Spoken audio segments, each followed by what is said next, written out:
And I found it saved me money a lot of times finding out what people have paid for it. A long time ago when I was at the Boston Herald, we wanted to get the Registry of Motor Vehicles database, when you could still get that stuff, of registered drivers and also of registered vehicles.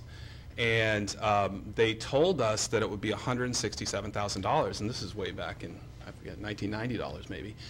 So we decided to FOIA them to see what other people have paid for it, and we found out that they gave the Globe a fee waiver and charged them only $3,000.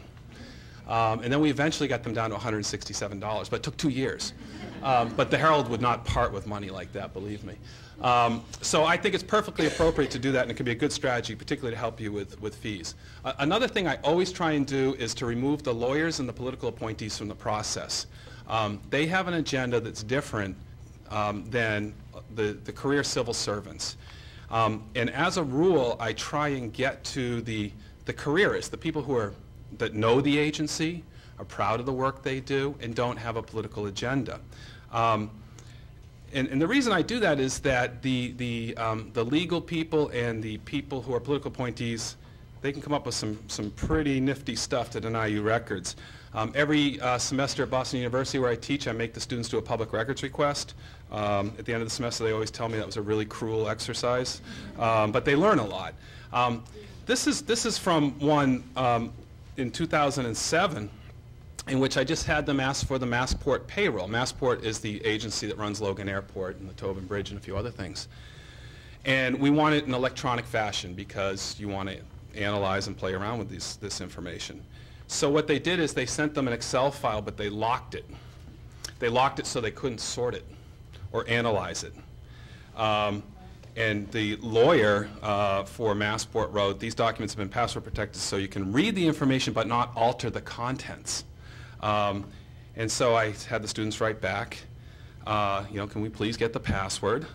And he wrote back saying, the record statute requires production of data in a format that, I do not think the public record statute requires production of data in a format that can be easily manipulated.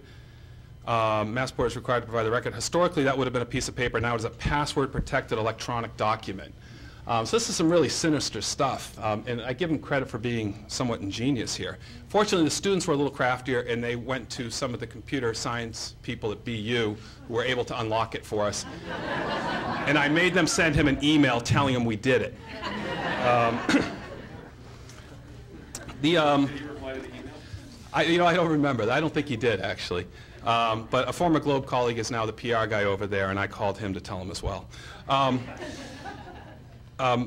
You know, so getting to people that are not lawyers is always a good thing. One other quick story, the MBTA, another agency that has historically been reluctant to share records with the media, I asked them for their payroll when I was at the Globe, and they gave me a fee estimate that said it would take 10 hours of programming time to prepare that information. So I said, look, you know, we'll pay it if it actually costs that, but I have to justify it with my bosses. Can I please talk to the programmer?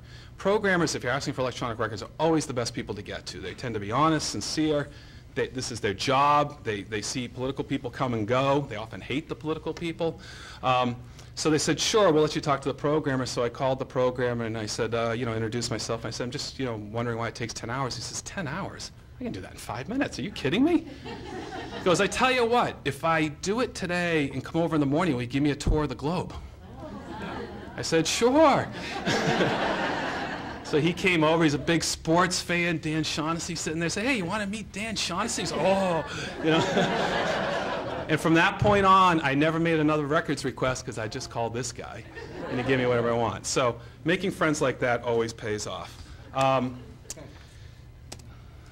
Okay, I just want to lastly talk about fees because it's such an insidious problem right now, and I think the biggest way agencies try and make it appear as if they're complying with our request when they're actually denying it is by charging us outrageous fees. And I have a rule. I never accept the first fee estimate. Never, ever, ever, because I can guarantee you it's inflated. Unless it's free, don't accept it.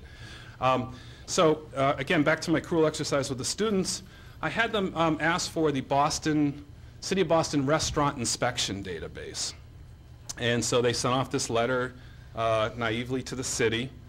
And the response at first was, there is no computer database.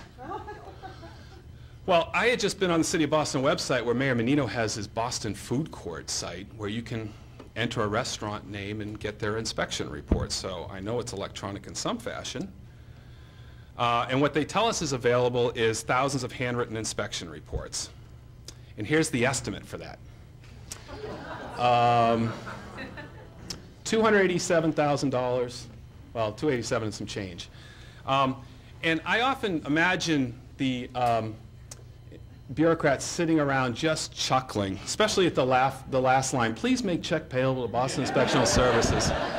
You know, they just, you can see them, you know, all having a great time, and that really drives me crazy, infuriates me. And they really, this is a great one. I mean, again, like the Massport lawyer who locked the Excel spreadsheet, I give him credit for being somewhat ingenious here. And, you know, they have 4,098 restaurant inspections, and they do all this math. So the students, this is a great group of students, they really took it personally. So the first thing they did is they did a price check on this estimate, you know, is for what it was, and they found that the state law said they can only charge us 25 cents a page. So they halved it basically because most of this was copying charges. So, you know, if you want to play this way, we'll play this way.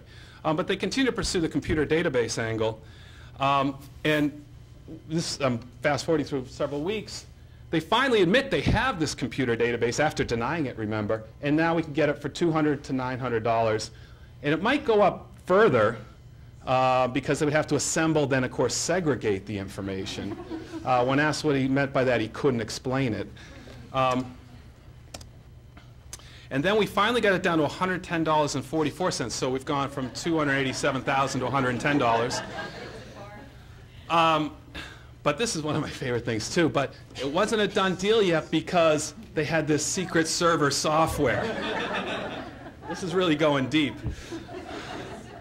So the bottom line is the students didn't get the records. Even though we got it down to this price, they raised the secret server software exemption and we didn't get it. So Joe mentioned the Secretary of State handles appeals, and it can be a really time-consuming and sometimes frustrating process, but the students decided to go ahead and do it. And the next summer, I got an email from the student saying that they'd heard from the supervisor of public records, and they wrote to the city, and this is really fascinating. You state that such an electronic database does not exist. Now, this is a letter to the city from the Secretary of State. However, Mr. Richard Oliver has had conversations with the requester, which indicates otherwise. So they again denied that they had the database, even after admitting to us they had it and getting the price down to $110. Well, the long and short of it is the state forced the city to cough over the records, and we did get them. And I used them in class for exercises. So about 4 years later, and we got it for $75 too. That was the final cost, okay? So 4 years later, I had, ooh, that's hard to see. Sorry, I'll explain it. I had students ask for it again, figuring we'll update it, we're getting new inspection stuff.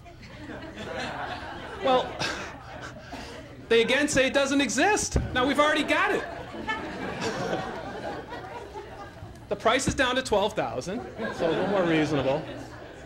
20 cents a page instead of 50, but you know, now it's an estimated 468 hours of processing time, which they jacked up, but just at a lower rate. So we went through the same exercise again over the course of a semester, and they finally got it at no cost. So each time we got it, but it took a lot of effort.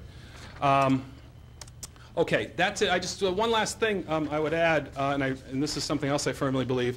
Once you make a request, you have an obligation to finish it. The worst thing you can do, particularly for the journalists in the room, is to start a request and then quit, because that says to agencies, if we tell them that if we give them a high fee, or if we cite some bogus exemption, or tell them the record doesn't exist when we know it does, they'll go away, and you do a disservice to everybody else. The Raleigh News and Observer has a rule, and the librarian tracks it. If you start a request, it has to be finished, even if that means it's finished in the state Supreme Court.